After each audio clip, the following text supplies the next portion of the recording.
کہ اگر تو بتانے والا اپنے استاذ کا نام لیتا اور وہ سنی ہے تو پھر حدیث قبول کی جائے گی، مطلب یہ پھر تقریر سنی جائے گی، پھر درس سنا جائے گا۔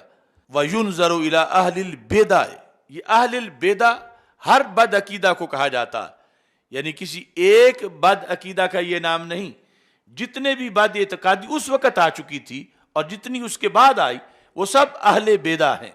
تو کہتے ہیں اگر وہ بندہ اہل بدعت میں سے ہوتا فَلَا يُؤْخَذُ حَدِيثُهُمْ، تو پھر ان کی حدیث نہیں لی جائے گی۔ یعنی ایک ہے کسی کا بیان کردہ قول اپنا، یہاں تو یہ ہے کہ وہ کہے کہ حدیث ہے تو حدیث بھی نہیں مانی جائے گی، کیونکہ حدیث تب مانی جائے جب اس بولنے والے کا عقیدہ مانا جائے۔ اس کا عقیدہ ہی جب صحیح نہیں تو اس کی طرف سے کیا شورٹی ہے کہ یہ صحیح بول رہا ہے، سچ بول رہا ہے؟ یعنی اتنا دخل ہے درس سننے میں، اتنا دخل ہے کسی کی تقریر سننے میں کہ اس کے عقیدے پر بندے کو مکمل اطمینان ہو کہ کسی طرح یہ بد عقیدہ نہیں ہے، پھر سنیں۔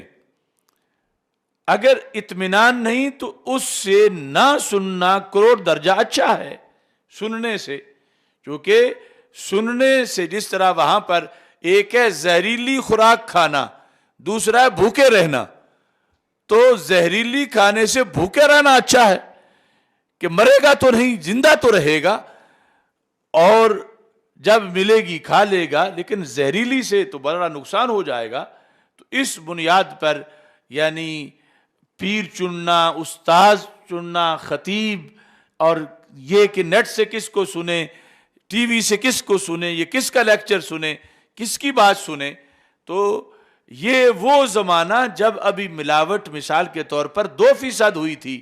اس وقت یہ سکریننگ تھی، اور اب جب 100% سے بھی زیادہ ہو گئی ہے بعض معاملات میں، تو کس قدر لازمی ہے کہ یہ دیکھا جائے، روزانہ والدین دیکھیں کہ ان کے بچے کس کی بات سنتے ہیں، کہاں سے سنتے ہیں، کس کے پیچھے جمعہ پڑھتے ہیں، سکول میں کس کی بات سنتے ہیں، دوستوں میں سے کس کی بات سنتے ہیں، کیونکہ ہر طرف فتنہ جو ہے وہ بچے نکال چکا ہے،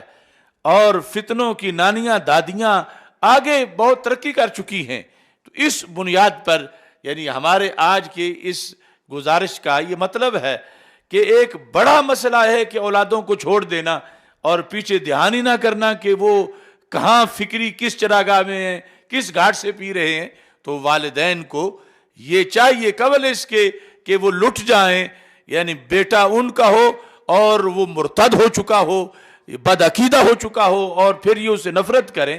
اور وہ ان کا جنازہ پڑھنے کو تیار نہ ہو، یہ اس کا پڑھنے کو تیار نہ ہو۔ اتنے بڑے حادثے سے پہلے چاہیے معاذ اللہ کہ روزانہ یہ دیکھا جائے کہ سرکار صلی اللہ علیہ وسلم نے جو قرآن نے ہمیں ایک طریقہ دیا ہے کہ بیٹھنا کہا ہے، سننی کس کی ہے، المرء علی دین خلیلہ فلینظر احدکم من یخالل، بندہ اپنے دوست کے دین پر ہوتا ہے، اسے چاہیے کہ وہ دیکھے کسے دوست بنا رہا ہے۔ تو اس بنیاد پر یہ چیزیں نہایت اہم ہیں۔ اس میں کچھ لوگوں کا یہ اپنی ول پاور کا ہوتا ہے کہ نہیں جی کچھ نہیں ہوتا، ہم کو بچے تو نہیں، ہم تو بڑے ہیں، اور اس طرح کی باتیں۔ تو اس پر بھی میں امام ابن سیرین کا یہ پیش کرنا چاہتا ہوں 3 کتابوں سے،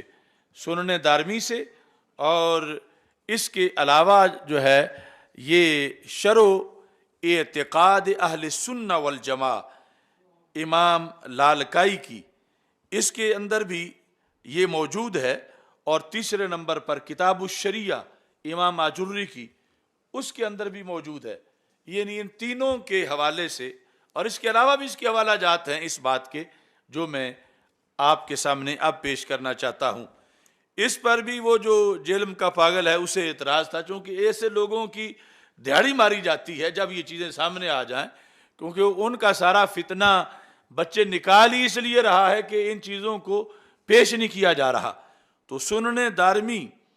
اب دیکھو یہ 255 ہجری ہے امام دارمی کی وفات، تو اس زمانے میں انہوں نے امام ابن سیرین کے لحاظ سے اس چیز کو لکھا، اور پوری سند کے ساتھ لکھا۔ یہ صفحہ نمبر 109 ہے کہتے ہیں داخل رجلان من اصحاب الاہوا، یعنی جس طرح اہل بیدع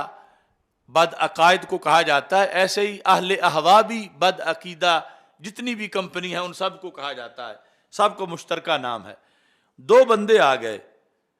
امام ابن سیرین کے پاس۔ اب ابن سیرین نہ ویسے نہ بالغ تھے، نہ فکری نہ بالغ تھے، یعنی عمر بھی بڑی تھی، پھر اتنے بڑے تابعی تھے اور اتنی بڑی پڑھی ہوئی شخصیت تھے، تو ان کے پاس جو ہے وہ دو بد عقیدہ آ گئے۔ فقال یا ابا بکر، آپ کی کنیت جو ہے وہ ابو بکر ہے، کہنے لگے کہ نحدثک بحدیث، ہم تجھے ایک حدیث سنانا چاہتے ہیں، بس 2 منٹ دو، ہم حدیث سنانا چاہتے ہیں۔ کتنا مقدس لفظ ہے کہ ہم تجھے حدیث سنانا چاہتے ہیں۔ قال لا، آپ نے فرمایا اجازت نہیں، میں نہیں تم سے سننا چاہتا، یعنی مطلب تم سے نہیں سننا چاہتا، ویسے تو دن رات حدیث پڑھتے پڑھاتے ہی ہیں، لیکن جو تم سنانا چاہتے ہو میں نہیں سننا چاہتا۔ تو انہوں نے کہا چلو حدیث سے اوپر پھر قرآن ہے۔ قال فنقرأ علیک آیۃ من کتاب اللہ، تو حدیث نہیں سننی تو ہم بس ایک آیت کتاب اللہ کی پڑھنا چاہتے ہیں، صرف ایک آیت، وہ سن لو۔ قال لا، امام ابن سیرین نے کہا میں تمہاری زبان سے آیت بھی نہیں سننا چاہتا۔ اب لوگ کہتے ہیں قرآن ہی پڑھانا، جس سے پڑھا لیں بچوں کو، اور یہ ابن سیرین خود نہیں پڑھ رہے کسی سے، یعنی حدیث نہیں سن رہے، آیت نہیں سن رہے۔ جس وقت وہ ڈھیٹ ہو کے بیٹھے ہوئے تھے تو آپ نے فرمایا لَتَقُومَانِ أَنِّي أَوْ لَأَقُومَنَّ، تُساں جانا ہے کہ میں جانا ہے؟ لَتَقُومَانِ، تم اٹھو گے یا میں اٹھوں گا، یعنی یہ اب اس سے آگے کیا کہا جا سکتا تھا کہ تم جاؤ گے یا میں جاؤں گا؟ میرا تو گھر ہے، مجھے بھیجنا ہے، مطلب یہ اٹھ کے دفع ہو جاؤ، چلے جاؤ، میں نہ تمہاری زبان سے حدیث سننا چاہتا ہوں، نہ تمہاری زبان سے میں قرآن کی آیت سننا چاہتا ہوں۔ آج بڑے بڑے مفتی اور مولوی اور لوگ ہمیں کہتے ہیں کہ گھر آ گئے تھے تو ہم نے ان کو جفا مارنا ہی تھا، یا ان سے ایوارڈ لینا ہی تھا، یا بیٹھنا ہی تھا۔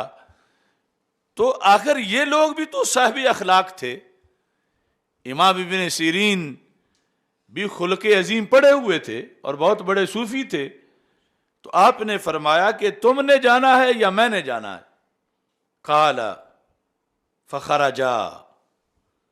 تو راوی کہتے ہیں اسما بن عبید کہ یہ جب آپ نے فرمایا نا تو وہ اٹھ کے چلے گئے۔ جب وہ نکلے فقال بعض القوم یا ابا بکر وما كان عليك ان يقرأ عليك آية من کتاب اللہ، کیا بگڑنا تھا آپ کا حضرت اگر وہ دونوں ایک آیت پڑھ جاتے؟ کیا بگڑنا تھا؟ یعنی یہ کسی مخلص مرید نے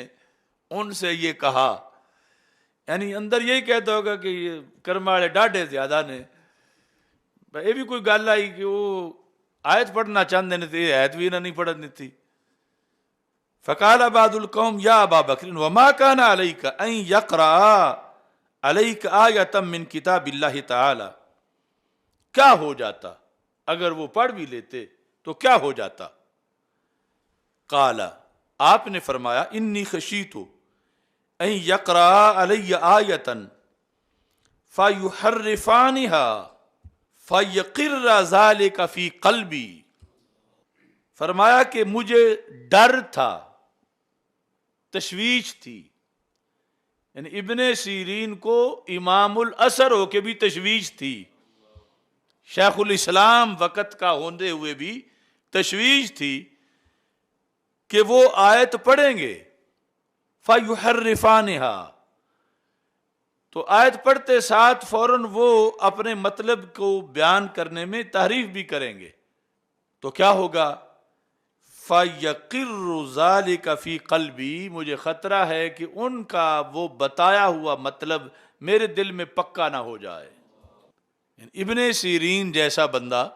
چونکہ جب ایمان کی حفاظت کرنی ہے تو وہ